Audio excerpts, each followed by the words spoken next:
पिछली क्लास में हमने राजस्थान में राजनीतिक जन जागरण शुरू कर लिया था। हम कुछ ऐसे संगठन पढ़ रहे थे जिनके माध्यम से राजस्थान में पॉलिटिकल अवेकनिंग का काम किया गया था, और उन्हीं में से हमने सबसे पहले एक संगठन पढ़ा था राजपूताना देसी भारत मध्य भारत सभा, जो कि रियासती भारत का पहला पॉलिटिकल ऑर्गेनाइजेशन हुआ करता था। और हमने बताया था कि 1918 में दिल्ली में कांग्रेस का अधिवेशन हुआ। उसी समय दिल्ली के अंदर चांदनी चौक के मारवाड़ी पुस्तकालय के अंदर जमनालाल बजाज, विजय सिंह पथिक, आपके गणेश शंकर विद्यार्थी, नरसिंह देव सरस्वती, चांदकरण शारदा, इन कुछ लोगों ने मिलकर एक वो संगठन बना लिया।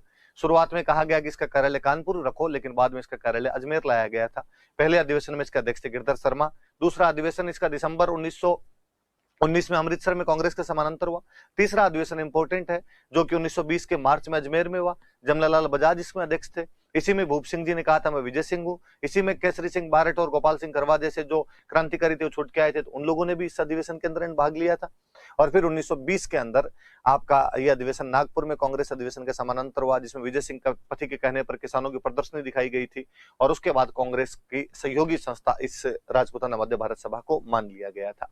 उद्देश्य यह था कि कांग्रेस का अधिकाधिक प्रचार प्रसार करना है, देशी राज्यों में राजनीतिक जागरूकता लेके आनी है, उत्तरदायी शासन की स्थापना वगैरह करवानी है। इसी दौरान विजय सिंह पथिक गांधी जी से मिले थे, और गांधी जी कहने पे वर्धा से एक समाचार पत्र निकालना शुरू किया था जिसका नाम था राजस्थान केसरी, जिसमें केसरी शब्द केसरी सिंह बारट का है। उसके संपादक विजय सिंह पथिक थे, उसके उप संपादक रामनारायण चौधरी थे, और पैसे देने का काम आपके जमनालाल बजाज किया करते थे उस अखबार का, राजस्थान केसरी का। और वर्धा से निकालना शुरू किया था और राजस्थान केसरी। और वर्धा में एक संगठन बनाया था जिसका नाम था राजस्थान सेवा संघ, जो कि विजय सिंह पथिक, रामनारायण चौधरी और हरिभाई किंकर ने बनाया था, लेकिन बाद में उसका कार्यालय तो हालांकि अजमेर लेकर आ गए थे।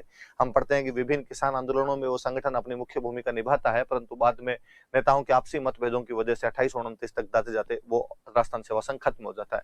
राजस्थान सेवा संघ वालों का मुख्य पत्र हुआ करता था नवीन राजस्थान, जो कि अजमेर से निकलता था, और बाद में इसका नाम बदलकर तरुण राजस्थान कर दिया गया था। शुरू में विजय सिंह पथिक निकालते थे, बाद में रामनारायण चौधरी और शोभाराम गुप्त इसे निकालते थे। इन दोनों को गिरफ्तार भी किया गया था। शोभालाल गुप्त को तो इसके लिए बाकायदा 2 साल की सजा भी हुई थी।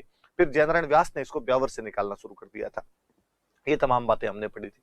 फिर एक संगठन पढ़ा था अखिल भारतीय देशी राज्य लोक परिषद, जिसके लिए 1922 में पुनः से प्रयास करने शुरू किए थे। 1926 में एक समिति बनी थी। 27 के अंदर बॉम्बे के अंदर इसका गठन किया गया था, और दीवान बहादुर रामचंद्र राव उसके अध्यक्ष बनाए गए थे। विजय सिंह पथिक उसके उपाध्यक्ष थे, और रामनारायण चौधरी को राजपूताना और मध्य भारत सभा का सचिव बनाया गया था।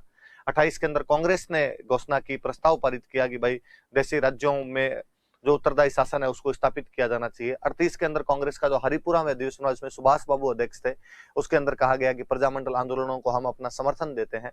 तो प्रजामंडल आंदोलन में अचानक बूम आई थी। 28 के अंदर अपने राजपूताना देशी राज्य लोक परिषद का गठन किया गया था। 31 में इसका पहला अधिवेशन अजमेर के अंदर बुलाया गया, जिसके अध्यक्ष रामनारायण चौधरी थे, और उसके बाद राजस्थान में प्रजामंडल आंदोलन की शुरुआत हो जाती है।